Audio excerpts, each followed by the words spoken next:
have you been vegan? Why are you vegan? So I gave up meat in 2004. I read that you could be healthy without eating meat. And obviously I was not in nutrition back then. I was a yoga teacher / actor. So cool. I figured out that you could be healthy not eating meat. So I did that.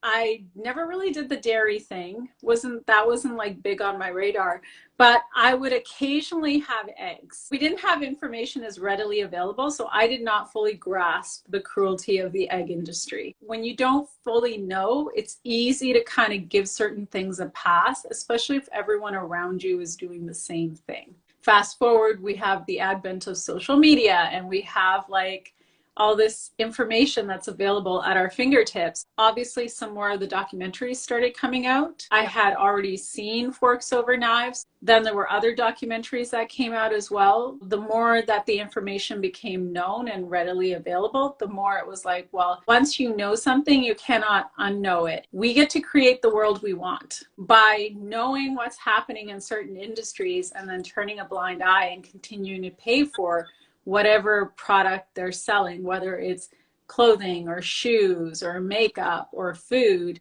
By turning a blind eye, you're deliberately creating a world of violence and suffering. There is no world in which I go back to eating animal products. Like it's How not. long have you been doing the activist stuff?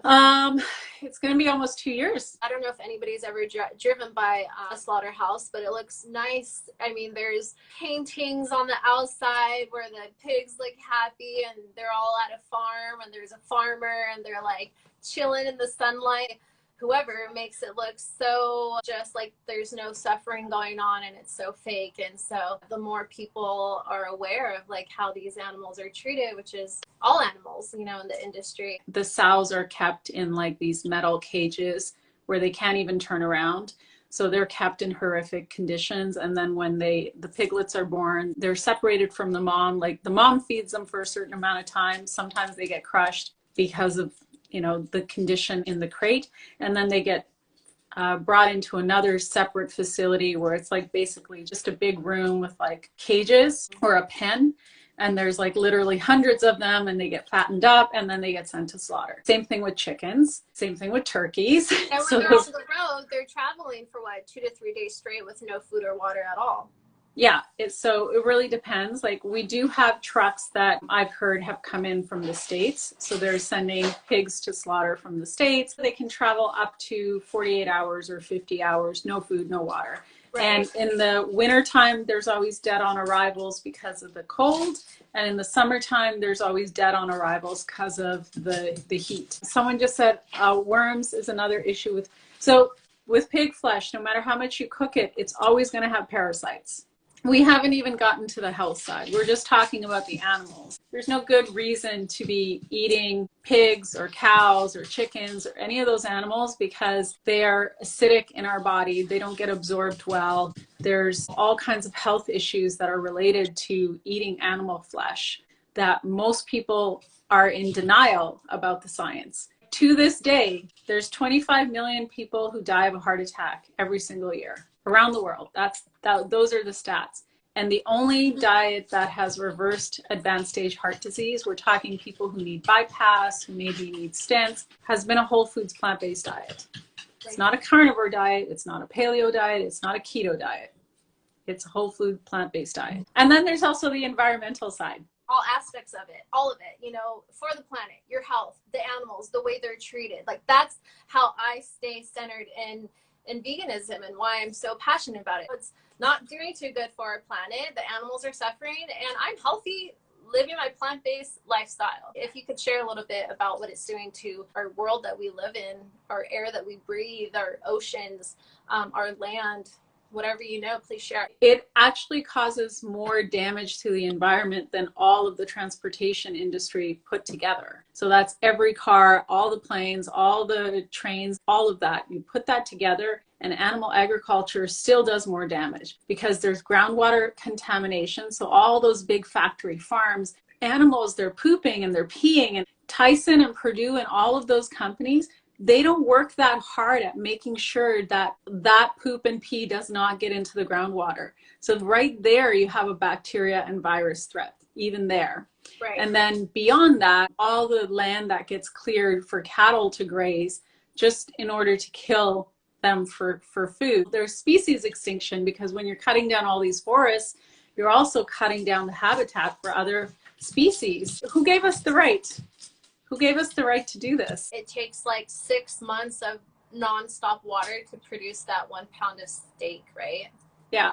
Lots of water. Most of the GMO corn and soy that's grown is given to livestock. Besides that, because of all the antibiotics that are given to animals to keep them alive long enough before they get killed, we now have antibiotic resistance. We have superbugs. And the prediction is that by 2050, we will be in a pre-antibiotic age. These are not my opinions. These are just like scientific facts. And if you do enough digging, you're going to learn about all of this. It's just that most people are not willing to look at their own habits because it's uncomfortable. We have millions of people who starve to death every single year.